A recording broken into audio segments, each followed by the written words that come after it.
क्या नाम है आपका? मेरा नाम कृष्ण कुमार। आप मुझे एक बात बताइए, चंद्रशेखर आज़ाद नगीना से जीते, बीएसपी डाउन हो गई, दुख हुआ खुशी हुई? बीएसपी डाउन हुई है, इस बात का दुख तो है, लेकिन भाई चंद्रशेखर जी को मैं बहुत बहुत धन्यवाद देता हूं कि अपने बल पर, और इतनी राष्ट्रीय पार्टी वहां लड़ रही थी, उन्होंने जो जीत हासिल की है वो अपने दम पर, और नगीना की जनता ने जो उनको भरपूर समर्थन दिया है, मैं नगीना की जनता का भी बहुत बहुत धन्यवाद, बहुत बहुत शुक्रिया अदा करता हूं कि नगीना की जनता ने एक समझदार पढ़े लिखे एडवोकेट को जिताकर संसद में भेजा है, जो अपनी बात रखने में 100 सांसदों से ज़्यादा ताकत रखते हैं।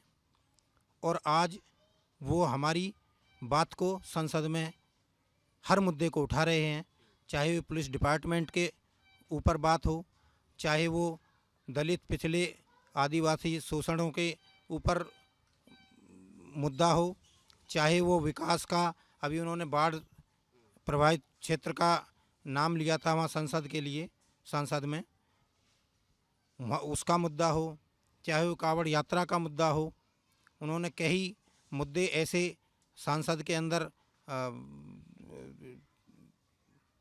कई मुद्दे ऐसे सांसद के अंदर उठाए हैं जो काबिल तारीफ़ हैं।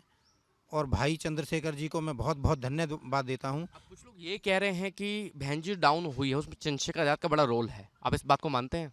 नहीं, मैं इस बात को नहीं मानता। कि चंद्रशेखर आज़ाद का आज सांसद बनना कहीं ना कहीं बहन जी की कमियां थी? बहन जी की आज कमी ना होती, बहन जी सड़कों पर ना उतारती, तो शायद आज जो है चंद्रशेखर आज़ाद जी को हम लोग इतना आगे बढ़ता नहीं देख पाते। लेकिन वो हमारे युवा चेहरा हैं, हमारी बात को रखते हैं। एक युवा चेहरा आपके आकाश आनंद भी है, नाम सुना है? युवा चेहरा आकाश आनंद हैं। उनको जो राजनीति विरासत में मिली है, उन्होंने कमाई नहीं है अभी, वो राजनीति में नए चेहरे हैं। मैं मानता हूं कि वो बहन जी के भतीजे हैं, इसलिए सिर्फ जाने जाते हैं, बाकी का आकाश आनंद का और अभी कोई दायित्व नहीं है। आकाश आनंद ने एक बयान दिया था, आपको पता होगा, कि ये तो युवाओं पे मुकदमे करवा देता है, लड़ाई करवाता है, युवाओं को सड़कों पर उतार देता है, खुद पीछे हट जाता है। उस बयान से सहमत हैं आप उनके? नहीं, बिल्कुल सहमत नहीं हूँ। 2018 2 अप्रैल में जब दंगे हुए थे, वो दंगा और लोगों ने कराए थे। बहुजन मूवमेंट अपने हक अधिकारों के लिए लड़ रहा था, शांति प्रिय अपनी बात रखने के लिए गए थे, लेकिन वो और लोगों ने आकर के, असामाजिक तत्वों ने आकर के उस मुद्दे को और गहरा दिया। ईंट पत्थर लोगों ने औरों ने बरसाए, लेकिन वो बहुजन मूवमेंट या मिशन के जो भी हमारे साथी गण थे, उनको बदनाम करने के लिए। अब मुझे आप एक बात बताइए, गाजियाबाद में उपचुनाव होने वाले हैं, चंद्रशेखर आज़ाद बीजेपी के गढ़ में कितनी बड़ी चुनौती मानते हैं आप?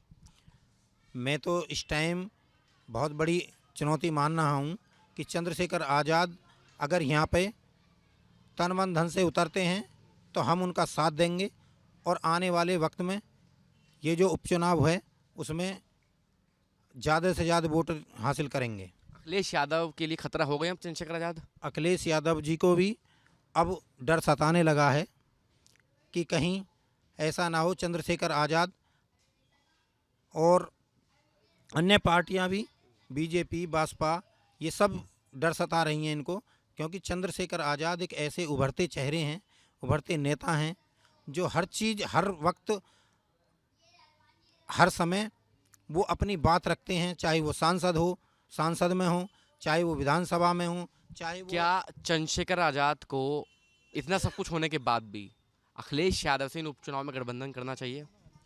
बिल्कुल नहीं करना चाहिए। जब चंद्रशेखर आज़ाद माननीय अखिलेश जी के यहाँ गए थे, तो अखिलेश जी ने उन्होंने नकारा था। आज गठबंधन की ज़रूरत नहीं है, आज वो अपने बलबूते पे, अपने दम पे और पब्लिक के दम पर गाजियाबाद में चुनाव लड़ेंगे और जीतेंगे भी। क्या नाम है? सतीश सोनी।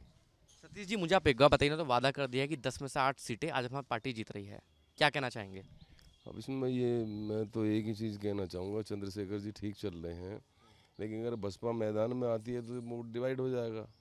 और जब बसपा डिवाइड, मैदान में आएगी कब? अभी तो लोकसभा चुनाव हुए भी 4 महीने नहीं बीते हैं। मैं आपको यही तो बता रहा हूँ, अगर मान लीजिए विधानसभा ये जो उपचुनाव हो रहे हैं, यदि भीम आर्मी और ये बीएसपी दोनों मिलकर अगर मैदान में आती हैं, उधर गठबंधन का भी कोई आएगा तो लड़ाई दो के बीच में रह जाएगी, बसपा और गठबंधन। देखिए मिलने की तो बात ही नहीं है इनकी, तो बीएसपी और एसपी कभी नहीं मिलने वाली फिलहाल की स्थिति में, तो कहीं से कहीं तक बात नहीं लग रही है अभी तो। आपको भी लगता होगा इतना तो। हाँ अभी तो लगता है, पर यही है अगर ये सब एक साथ होकर लड़े तो शायद एक बार बीजेपी को पर्पस कर पाएंगे, वरना तो मुझे तो नहीं लगता है जैसे गढ़ होते हुए बीजेपी का, ये लोग बीजेपी का कुछ बिगाड़ पाएंगे। अच्छा मुझे आप एक बात बताइए, देखिए समाज में अब 2 गुट बन गए हैं। पहले जब भी मैं किसी से पूछता था कि आपका पसंदीदा नेता कौन, तो बहन जी। अब लोग बहन जी को कहते तो हैं, कुछ तो लोग जो पुराने समय के लोग हैं वो कहते हैं भैया हम तो हाथी की पूंछ से बंधे हुए हैं, जब तक जिंदा है हाथी की पूंछ के साथ रहेंगे। वहीं मैं उसी परिवार के किसी बच्चे से बात करूं, कहते हैं हम तो भाई के साथ हैं। तो 2 गुटों में बंटवारा तो हो गया समाज में। ये इस मामले में मैं ज़्यादा नहीं कहूँगा, मैं तो इतना ही बोलूँगा कि जितना युवा था बहुजन समाज पार्टी का, आज बहन जी को नकार करके सब भीम आर्मी के चंद्रशेखर के साथ लगे हुए हैं और उन्हें बड़े मान सम्मान से लोगों ने जिताया भी है। और आप देख भी रहे हैं कि बहन जी इस टाइम पे बिल्कुल समाज जो बहन जी से कट हुआ है वो बहन जी की ही गलती है। उसमें तो बहन जी की गलती ये आती है बस कि बहन जी ने इन लोगों को मुड़ के देखा नहीं। अगर थोड़ा देख लेती तो शायद आज बहन जी की ये स्थिति ना होती कि इतनी बड़ी लोकसभा में उनकी एक भी सीट ना है।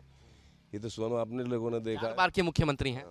कि बहन जी ने जो मतलब पब्लिक ने बहन जी को कहीं से कहीं तक थोड़ा सा नकारा है ये। और जो बुजुर्ग लोग हैं जो अपनी कमियों से, अपनी कमी क्या रही है अब जो भी है, आप तो देख ही रहे हो, समझदार हो, आप पत्रकार हो, अपने मुंह से नहीं कहेंगे आप। अब अपने मुंह से हम देखो दूसरे के दल के बारे में क्या कह सकें। हम तो इतना ही कहेंगे अगर बहन जी इस बार गठबंधन में आ जाती जैसे उनके साथ में हुआ था, आज तो आज प्रधानमंत्री मोदी जी की जगह बहन जी बैठी होती। ये तो सच्चाई है, सबको पता है। उन्हें मनाने की कोशिश भी की। बात तो बताओ, लोग तो ये भी कहते हैं बहन जी चुनाव न लड़ती तो आज समाजवादी पार्टी की ज्यादा सीट आ जाती। ज़्यादा सीट आती कि यहाँ कम से कम 78 सीट हमारी समाजवादी पार्टी की। आपने देखा नहीं गठबंधन को 43 में लिया के समाजवादी इस पार्टी 37 सीटों पर आई है, तो कितना बड़ा जनाधार समाजवादी पार्टी को मिला, ये नहीं देखा आप लोगों ने। मैं वही तो आपको बता रहा हूँ, तो आप लोग ये वाली बात क्यों कह रहे हैं कि बहन जी चुनाव नहीं लड़ती। नहीं, बहन जी अगर ये आ जाती तो बहन जी के लिए एक सुनहरा अवसर था कि पीएम की कुर्सी पे बैठ जाती हमारी बहन जी। और हम भी चाहते थे कि किसी तरह मोदी जी को हटाया जाए, लेकिन बहन जी ने पता ना क्या किन कारणों से गठबंधन का साथ नहीं दिया। वरना कहीं कहीं हमारे जो प्रत्याशी 10-10 हज़ार वोटों से हारे और वहाँ बसपा के लोगों को 1,33,000 वोट मिला है। और वही डिवाइड होकर अगर सपा को पड़ जाता तो बहन जी प्रधानमंत्री नहीं बन जाती। अब मुझे आप एक बात बताइए, एक मेरा आखिरी सवाल आपसे है, गाजियाबाद में उपचुनाव होने वाले हैं, चंद्रशेखर आजाद बीजेपी के गढ़ में चुनौती होंगे नहीं होंगे। देखिए चुनौती तो होगी क्योंकि यहाँ बहुजन समाज के पहले भी विधायक रह चुके हैं। तो मैं तो ये समझता हूँ कि अगर चंद्रशेखर जी आए और जितना यूजन है उनके साथ है, ऐसा नहीं है अच्छा टक्कर दे पाएंगे नहीं दे पाएंगे। बढ़िया टक्कर देंगे। लेकिन अगर ये गठबंधन के साथ आ जाए तो और बढ़िया है। गठबंधन के साथ क्यों आएंगे, आप लोगों ने एक सीट तो दी नहीं। हाँ ये तो खैर है, इन्हें देनी थी सीट। अगर ये भीम आर्मी को भी साथ लेके चलते तो आज हमारी 77-78 सीट होती भी। ये लोग नेता की गलती मानते नहीं मानते। देखो गलती तो वो शीर्ष लोग हैं, उनकी क्या गलती बताएंगे। गलती है, खतरा था। नहीं खतरा नहीं था, अब खतरा होता तो बताओ। खतरा यही तो है ना कि अब आप कह रहे हैं कि चंद्रशेखर साथ में आ जाए, तो यही तो खतरा है। हमारे नेता को कोई खतरा नहीं है, वो जनप्रिय नेता हैं और जनता ने दिखाया, आप लोगों ने देखा है। खतरा नहीं था तो नगीना में 2-2 बार रैलियों कर दी, क्या जरूरत पड़ गई।